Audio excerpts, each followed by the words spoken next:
Hey guys, today we're going to try and figure out which lens is the better choice for a street photographer. You can be a beginner or you can be a more advanced photographer, but you can still have this debate with yourself which lens works better and which lens will suit better your needs. One is easier to use, the other one is harder to use, and there is one that is sitting just in between that is kind of the sweet spot between the two. So 28 millimeter, 35 millimeter, 50 millimeters. Here we go.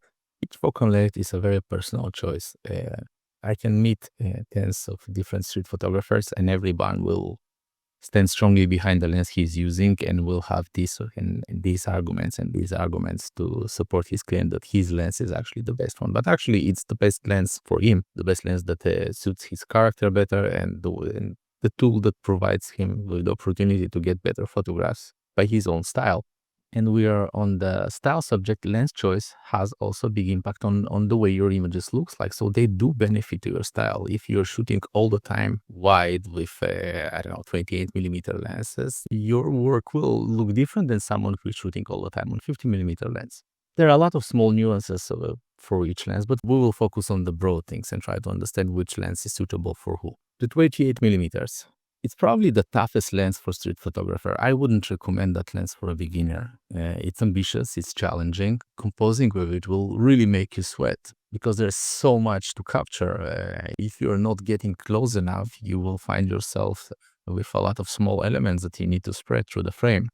You need to spread them in a way that it's logical, that it's readable, that it's aesthetically pleasing. So it is hard to compose with it. This lens will force you to shoot from a close distance, and if you're a little bit shy, you might be reluctant to use that one, and then your compositions and then your result will not be good enough because you have to go close. You really, really get into the face of the people with that lens. The 28 forces you to be involved in the scene and to think quickly, compose fast.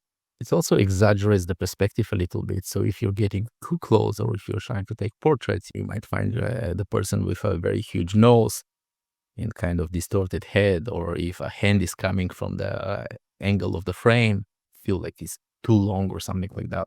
Another thing about this lens is that it makes you think scenery. You can't really capture objects up close. Of course you can, but capturing a single object will require from you to get really, really close, like uncomfortably close.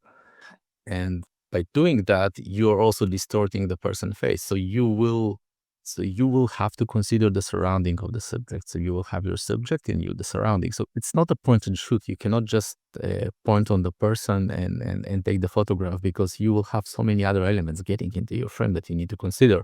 And that lens will really, really pushes you towards learning composition. You will have no choice. You will have to understand how to navigate through all these things that are getting into your frame.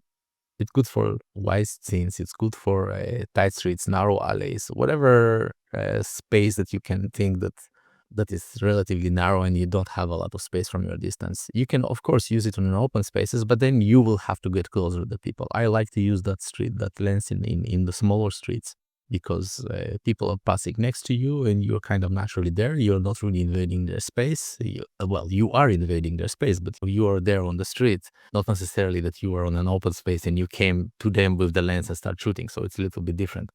And it's great lens if you like layers, if you like working with complex compositions, if you like doing storytelling. This is probably the best choice out there. Again, it's challenging, but it's very rewarding if you do it right, and the results are very, very, very nice. And another benefit of the 28 millimeters is that it's usually lightweight. Most of the manufacturers are not producing huge lenses of that one. You will easily be able to carry it all day on your neck or on your back. And as a street photographer, I can assure you that weight has a lot of impact on your photography, on your general feeling, and how much time you're spending on the street actually shooting, and rather than being frustrated from being tired and whatever. So weight is also a big issue. The 28 gives you the ability to explore different angles in such a way that other lens wouldn't. It's a really good one to take a benefits of lines and curves and all the composition elements that you can think of that can bring you to your subject. So yes, if you want to master composition, 28 would be the lens to look at. The lens comes with a lot of challenging. It has a very long learning curve compared to the other lenses. You literally imagine taking out your phone without changing anything on the zoom and trying to compose everything nicely. from a day, like you will see how close you need to get out. I think that the phone is something like 28, 26 millimeters. Because of the wide angle of view, you're getting so much more into your frame. So other than the subject that you're shooting, you will usually have more elements in there, and you need to think what to do with them, how to organize them, what is the best place for them. Each and every element in the frame should be there for some kind of purpose. And using the 28 millimeter, you will really have to think about these things. Otherwise, you will just get kind of an unengaging composition. You really, really need to think about everything that is in your frame at that moment. It's challenging for portraiture if you decide to take portraits. It is still possible to take portraits with that one, but if you, like, I would go probably more for environmental portraits where the person is not taking more than 50% of the frame. But I cannot imagine myself taking a close-up portraits with the 28 millimeters because it really distorts the face, unless this is the purpose. Sometimes we want this, I don't know, huge nose and the ears going backwards and kind of a distorted look. It's good for street photography. Sometimes it's good for street photography, but it's not necessarily a natural look of that person. And another thing about this lens is that there are no bokeh superpowers. Bokeh is almost non-existent. So everything that is in your frame from here, 100 meters forward, you will have to pay attention to it and take care of it, whatever it is. So coming backwards, I will say that again, you have a lot more happening in the frame than with any other lens. You cannot bokeh your way out of the messy composition. You will have to fix the composition on the spot. And eventually, if you don't learn how to compose properly with the 28 millimeters, it would just look like a phone snapshot. So it does require a lot of learning. And who is the 28 best for? I would say that it's probably better for somewhat experienced photographer. You can, as a beginner, you can start using that lens as well, but you will have a very long learning curve and you will be frustrated from the results at the beginning. So maybe I would recommend taking one of the other lenses first and making your down to the 28. I think that the 28 and 24, we didn't speak about the 20, we're not speaking here about 24, but 28 and 24 are for extremely experienced street photographers that can really get close and really organize composition properly, work the layers properly, and know exactly what are they doing.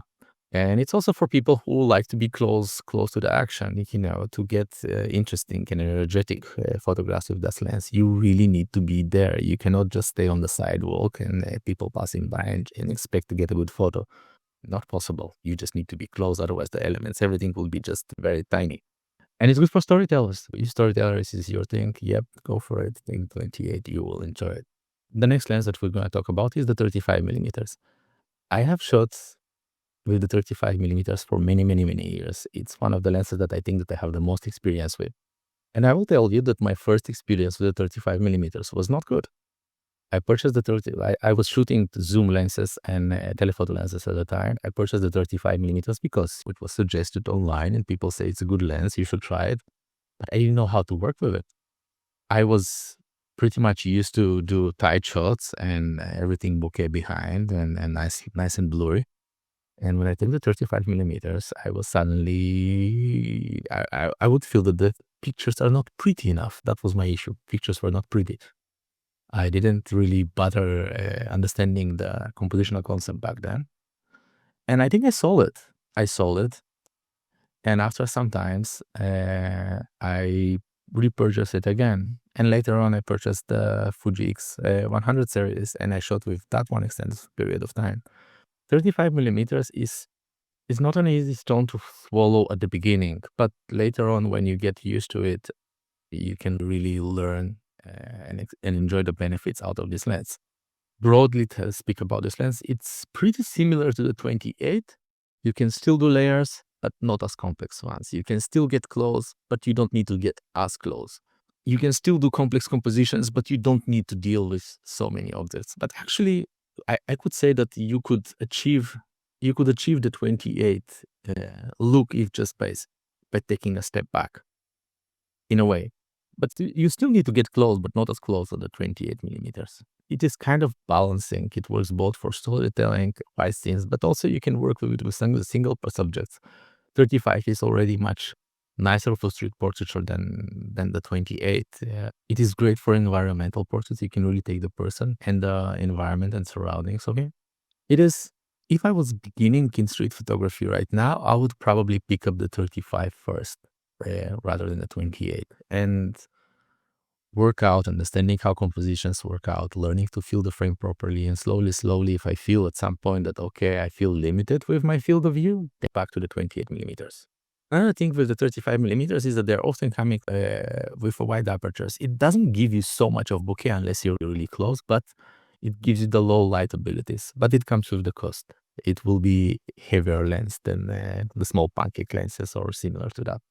So you can consider having a lighter version of the 35 or a heavier version of it. The lighter one will make your back happy, but the heavier one will allow you to shoot in conditions that the lighter one wouldn't allow you. The 35 millimeter can replicate to a degree the view of the 28 millimeter. You just use foot zooming. You foot zoom forward, you foot zoom backward, and you're getting very similar results.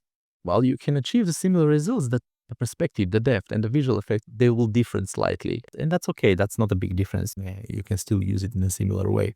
Overall, that lens is a good balance between a subject and surroundings. If the 28 millimeters would really push you to working with the surroundings, so with the 35 you can still take singular objects. So probably this would be the only big difference between the two of them. And now let's speak about the 50 millimeters.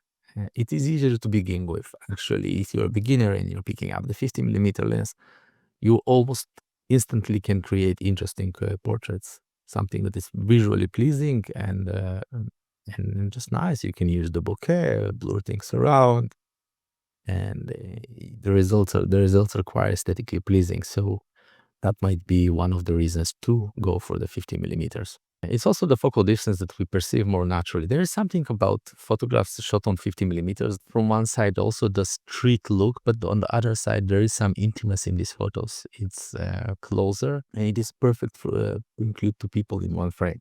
The good for shy people is that gives you that respectable distance. You don't need to push your camera into people's noses. You can take a few steps backwards and try to capture your images from there. And it's kind of more the observer lens than a participant one. You are still close, but you are not intrusive like with the 35 and 28 millimeters. It kind of creates a comfortable space between you and your subjects that makes both of you feel comfortable in the photography process. It feels very natural as portrait lens. The way the 50 millimeter renders people, it's just something beautiful. And most of these lenses come at least with 1.8 aperture, and on a 58 millimeter, a 1.8 aperture give you quite nice, slightly bokeh, and you can get rid of a lot of distracting objects behind. Still, it's important to look at the composition, and still some bright things can pop up. You can easier deal with distractions. While with the 28 and 35 millimeters, you really need to take a look what's happening in your frame.